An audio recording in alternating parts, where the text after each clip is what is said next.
My girlfriend said, "Stop trying to fix me." I replied, "I believe you." Then I paid only my half, stopped cleaning her mess, signed a new lease alone, and I just smiled because she never expected "I believe you" to mean I was done saving her for good. I, 28 male, need to get this out before I lose my mind. My girlfriend Meredith, 26, and I have been together for 3 years, living together for the last 18 months. What happened 2 weeks ago fundamentally changed how I see everything. We'd been having the same arguments on repeat. She'd leave dishes in the sink for days until they grew mold. She'd promised to help with rent, but somehow always had an emergency that ate up her paycheck. She'd commit to plans then bail last minute because she wasn't feeling it. Each time I brought these things up, trying to work through them together, she'd get defensive. 2 weeks ago, after she bailed on my work dinner where I was getting promoted via text 20 minutes before we were supposed to leave, I finally sat her down. "Meredith, we need to talk about patterns here. This keeps happening. And oh my God, not this again. I told you I had a migraine. You posted Instagram stories at a bar with Qley an hour later, so I felt better. Why are you always trying to fix me to change me? I'm trying to work together on our relationship. These things affect both of us." That's when she said it, looked me dead in the eye, her "stop trying to fix things. This is just who I am, take it or leave it." Something clicked in that moment. 3 years of excuses, broken promises, me always being the one to compromise. I took a breath. Me, I believe you, her good, finally. Me, you're right. This is who you are. I'll stop trying to change that. She looked triumphant, went back to scrolling her phone. She had no idea what I just decided. I spent that night thinking. If this was who she was, someone who couldn't follow through, who prioritized herself absolutely, who saw any request for partnership as trying to fix her, then I needed to accept that fully. The next morning, I started implementing changes, the chores. I stopped doing her dishes, bought my own set, blue plates, bowls, used only those, washed only those. Her moldy dishes stayed in the sink. When she ran out of clean ones, she used paper plates. I stopped picking up her laundry from the bedroom floor, just stepped over it. The bills, rent was due the following week. I paid exactly my half to the landlord directly with a note explaining the situation. Utilities set up separate accounts for what I could. Paid exactly 50% of the rest. When she texted asking why the internet was off, I forwarded her the unpaid bill showing her half outstanding. The plans. Stopped including her in anything. Made plans with friends without mentioning them. When she'd find out and ask why she wasn't invited, I'd shrug. Didn't want to pressure you into something you might not feel like doing. The emotional labor. This was the big one. Stopped asking about her day. Stopped reminding her about appointments. Stopped checking if she'd eaten. Stopped initiating any conversations beyond basic roommate logistics. Stopped saying I love you first. Stopped planning dates. Stopped buying her little surprise coffees or treats. Stopped caring. The first few days she didn't notice. By day 4 she was confused. Her "you've been weird lately." Me, have I, just giving you space to be yourself. Okay. By week 1, the apartment was a disaster on her side. Dishes piled up, laundry everywhere, late notices arriving. I kept my space clean, cooked my own meals, lived my life. She started ordering takeout every meal because she had no clean dishes. Then came the text that made me realize she was starting to catch on her. "Can we talk tonight about what us?" Sure, that conversation was something. "You haven't said you love me in a week. You haven't either. You always say it first. I'm not trying to change who you are anymore. Remember, if you want to say it, say it. If not, that's who you are. That's not I mean, why are you being like this?" Like what? "I'm accepting you for who you are. This is what you wanted." I didn't mean you're supposed to what? She couldn't articulate it because what she wanted was for me to keep giving 100% while she gave whatever she felt like in the moment. She wanted me to try while telling me to stop trying her. This isn't fair, me. What's not fair? I'm respecting your wishes. The real panic started the next day when she checked our shared Google Calendar that I'd always maintained and realized I'd stopped adding anything to it. No dinner plans, no date nights, no reminders about her mom's birthday. Nothing. Her, did you delete our calendar? Me, no, it's still there. There's nothing on it. I haven't added anything. Feel free to add whatever you want. But you always what? Try to manage your schedule. I'm not doing that anymore. You said that's trying to fix you. She stared at me like I'd grown a second head. The beautiful thing was I wasn't angry, I wasn't being petty, I was just done. I was matching her energy exactly. Update 1. Holy crap, this blew up. Thanks for all the comments and DMs. Some of you called it. Things escalated fast. So Meredith had apparently been venting to her friends about how I'd become cold and distant, how I was punishing her for being honest about who she was. Her best friend, Qley, 28F, decided to stage an intervention at our apartment without telling me. I came home from the gym to find Meredith, Qley, and 2 other friends, Jasmine and Brittany, sitting in our living room like some kind of tribunal. Qley, we need to talk about your behavior. Loading my gym bag into the washer. My behavior. Meredith told us everything. How you've been emotionally abusing her. I actually laughed. Emotionally abusing her. How? Withholding affection. Acting cold. Not doing your share around the house. Not doing my share. I pay my half of everything. Clean up after myself. Handle my own stuff. That's literally my share. But you always did more before. You can't just change the rules. I didn't change any rules. Meredith told me this is who she is and to stop trying to change her. So I stopped. That's manipulation. How? She set a boundary. I'm respecting it. The conversation went in circles. They insisted I was obligated to maintain the previous dynamic. That being in a relationship meant accepting that Meredith was just not good at adulting and picking up the slack. So let me get this straight. She can't do dishes, pay bills on time, keep commitments, or reciprocate emotional effort because that's just who she is. But I'm required to compensate for all of that forever. Yes, that's what love is. No, that's what enabling is. They left in a huff, but not before Qley threw out. She has options, you know. Brandon from her work has been very supportive. Good for Brandon. That night, Meredith was fuming her. I can't believe you embarrassed me like that. How did I embarrass you? You made me look bad in front of my friends. I answered their questions honestly. If the truth makes you look bad, that's not my problem. God, when did you become such in me? I'm not being and I'm being exactly what you asked for. Someone who accepts you as you are without trying to change you. I didn't mean it like this. Then how did you mean it again? She couldn't answer because she meant she wanted me to accept her lack of effort while maintaining my overcompensation. The next day, she didn't come home. Got a text at 11:00 p.m. Staying at Qley's. Need space to think. Okay, didn't ask when she'd be back.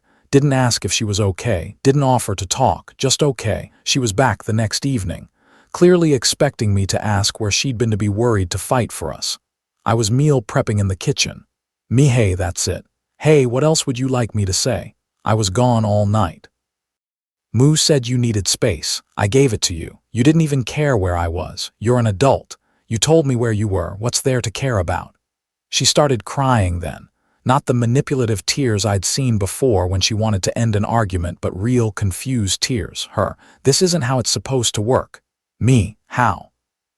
What's supposed to work for us? You're supposed to fight for me. Fight for what? You told me who you are. I accepted it. Now I'm living accordingly.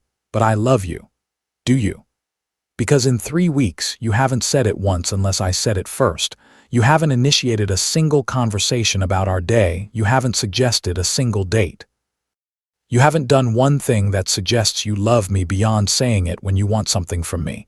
That hit hard. She went to our room. My room really, since I was the only one who ever cleaned it and slammed the door. Here's the kicker. While she was at Qley's, I'd had time to think. Really think. And I realized something. I wasn't just done trying to fix things. I was done, period. This wasn't salvageable because she didn't want a partner. She wanted a parent with benefits. Started looking at apartments the next day. Found a nice studio closer to my work. Put in an application. 2 days later, the landlord called. Not about my application, about the rent. Landlord, just calling to confirm I'll have the full payment by the 5th. Me, I paid my half already. Meredith should be paying her half separately. Landlord, she said you always pay the full amount. Me, not anymore. We're paying separately now. Landlord, well, the lease requires full payment. If I don't get it, I'll have to start eviction proceedings. Understood. You might want to call Meredith about her half. 20 minutes later, my phone exploded. Texts, calls, voicemails. I was in a meeting, so I couldn't answer. When I finally checked, what did you tell him? He says, we'll be evicted. This is so up. You always pay the rent. I don't have it right now. Please just pay it and I'll pay you back. Answer your phone.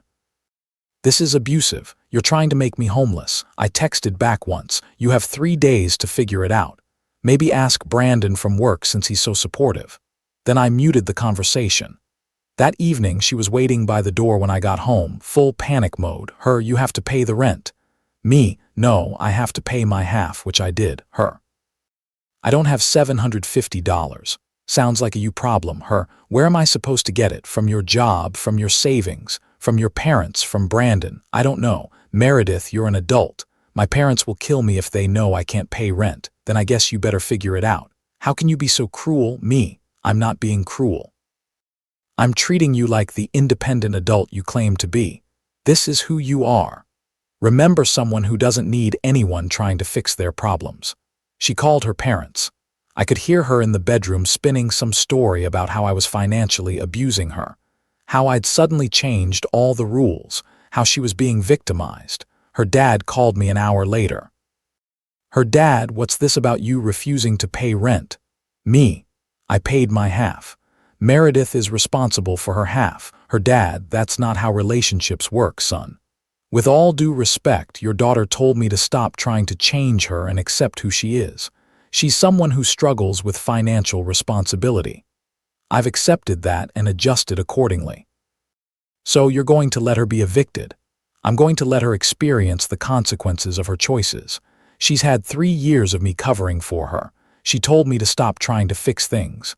This is what that looks like. He hung up on me. An hour later, Venmo notification. Meredith's mom sent her $750. Rent crisis averted for now.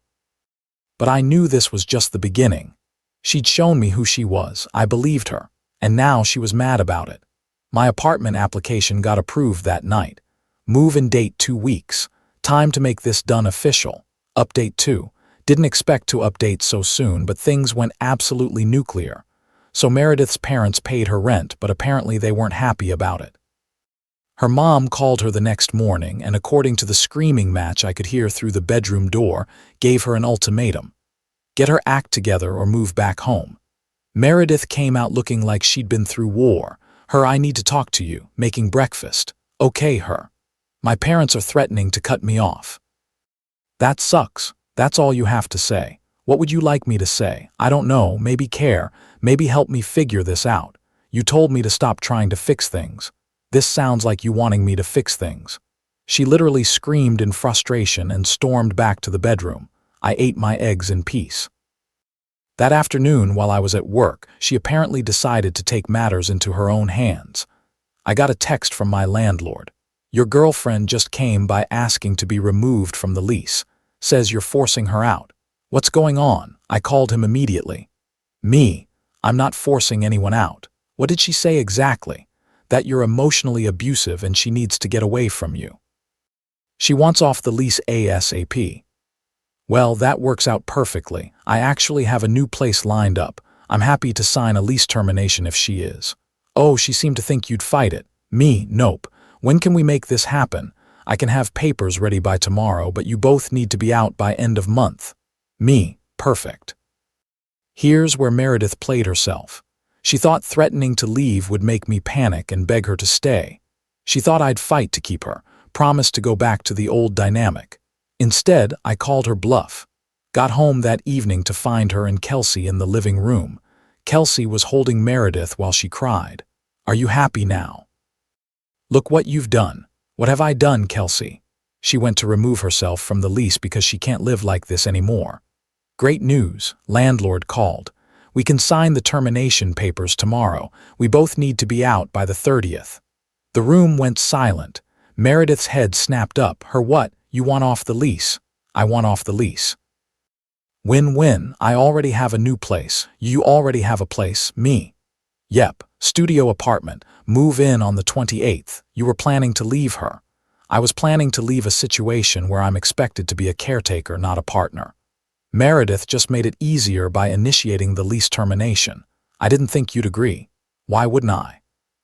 You're unhappy, I'm unhappy. This solves both our problems. Her where am I supposed to go, Kelsey's, your parents, Brandon's, that's for you to figure out. You're really going to make her homeless. I'm not making anyone anything. She's an adult who made a choice. Choices have consequences. Then came the bargaining. Wait, we can work this out. I'll try harder. I'll do the dishes. I'll stop.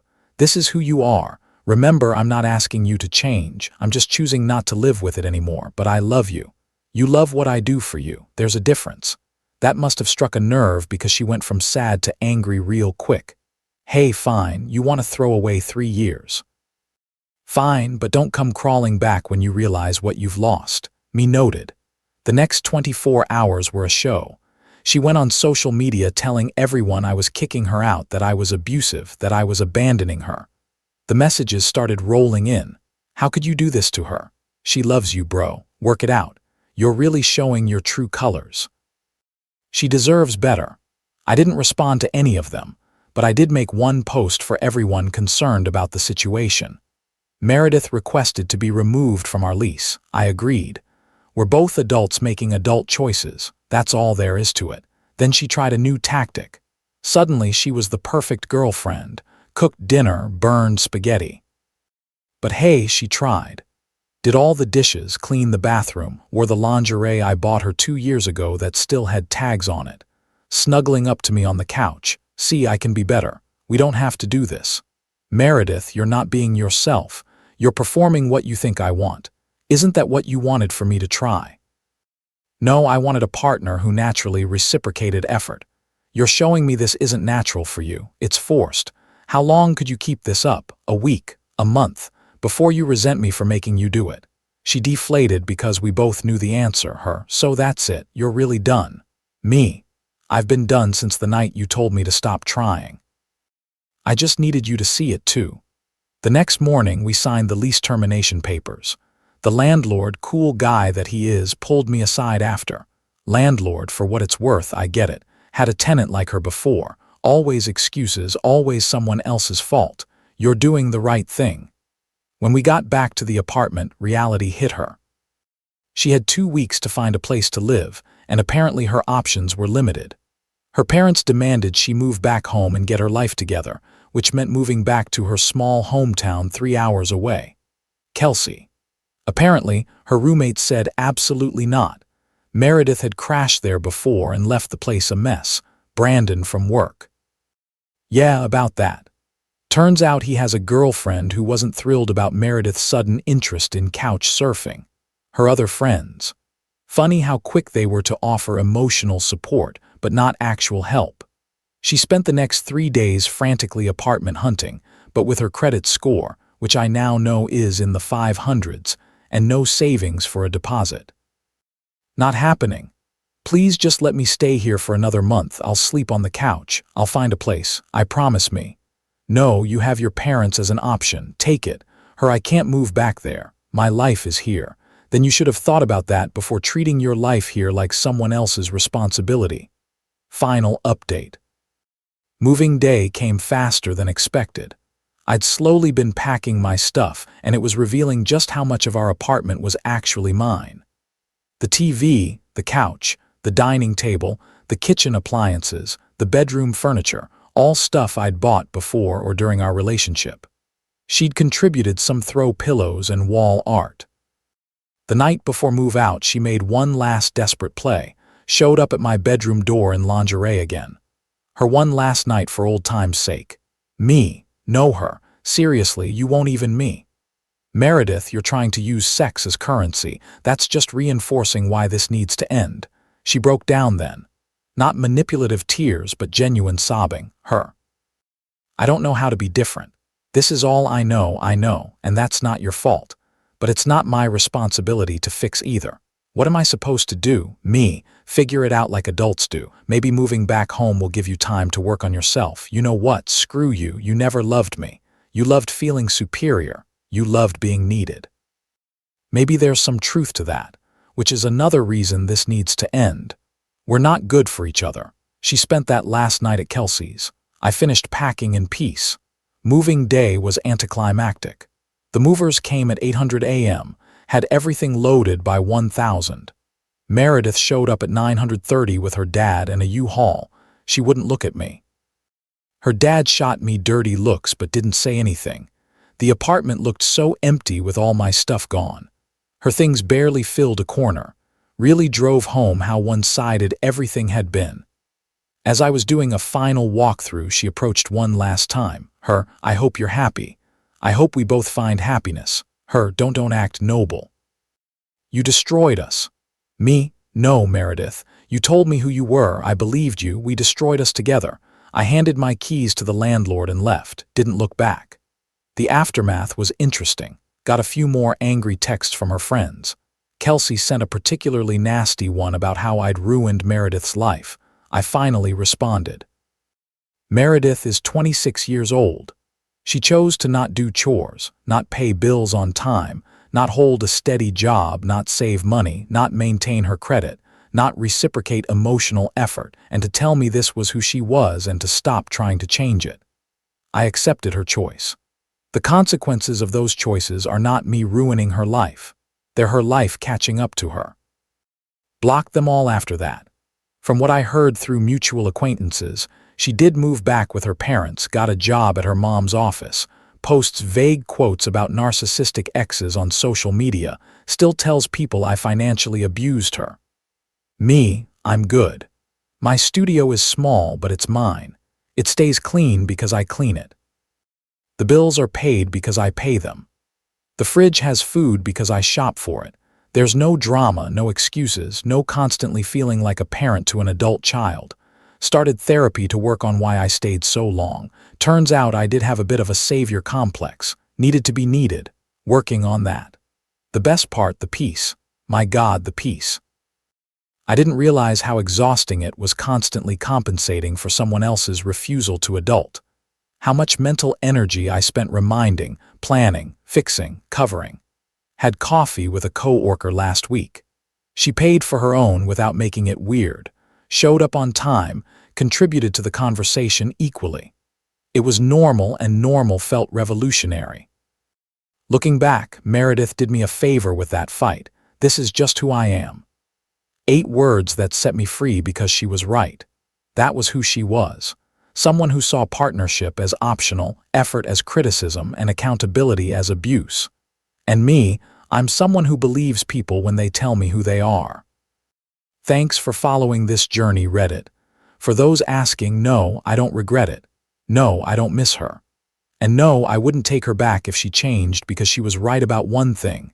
You can't fix people. They have to want to fix themselves, and that's perfectly fine. Just don't expect others to break themselves, compensating for what you won't.